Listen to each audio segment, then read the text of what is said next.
Hello. Climbing is a sport where you can experience a lot of dynamic load on some pretty injury-sensitive joints.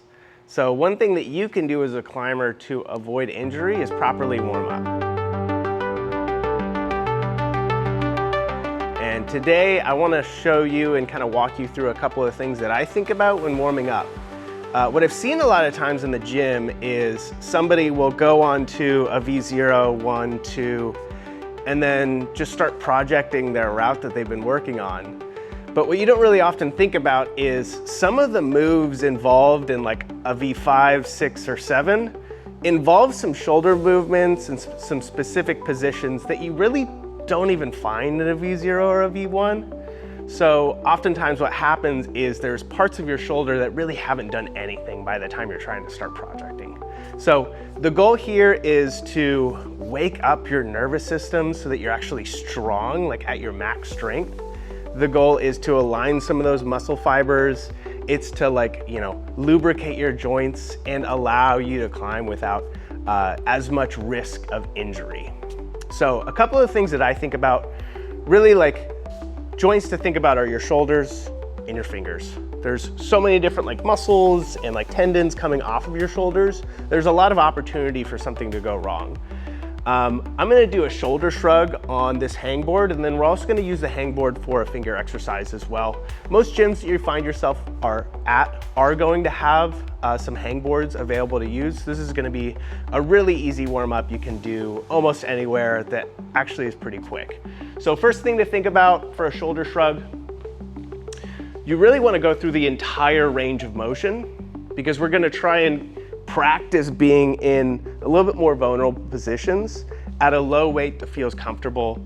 And then we're gonna build some durability in those positions. So the next time you maybe are on a small foot and it slips out and all of a sudden you're extended, you're not gonna have to worry about your shoulder because you're used to being in that position. So what you're gonna do for the shoulder shrug is on the bottom, you're gonna focus on really flaring your shoulders out. And then when you come up, you're gonna try and look up at the ceiling tiles. And then you're just gonna go back down and up and down and up. Should be slow and controlled movements. If this is too hard, get an exercise band, step on it, take some of the weight off. You really wanna think about being able to do an exercise maybe about 15 times as your max effort, and then take that 15 rep max and just do it 7 times for your first warm up, and then kind of slowly amp the weight up from there. You really only want to do this maybe about 3 sets.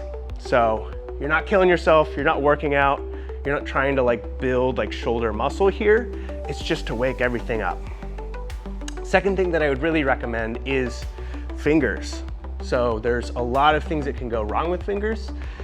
Just taking the time to warm them up and make sure they're strong goes a long way. So I like to use the 20 millimeter, especially for a warm-up set.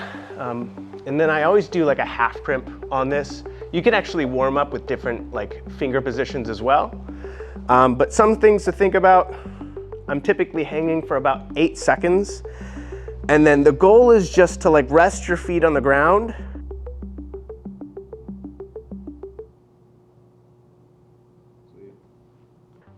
and just start to load your fingers. So you wanna maybe count to about 8, and this should be something that's fairly comfortable.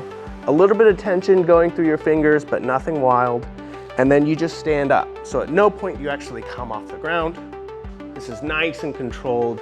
This is a really easy way that basically has zero risk of injuring you because you're weighting your hands the entire time. And then I would say for the fingers in particular, you probably want to do this maybe 5 or 6 sets, 7 seconds on each time, maybe about a minute rest in between. And then that's going to really, again, align those muscle fibers, make sure everything's lubricated, activate your nervous system.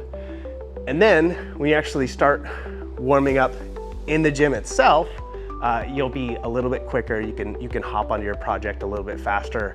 And then when you start getting into those weird positions or start grabbing to that gnarly crimp, your fingers are actually gonna be a little bit more ready for it. So this is all entirely for you to be climbing for the next decade. It would be a huge bummer if we lost a climber due to an injury, and I'm hoping that I saved you from that injury today. Thank you.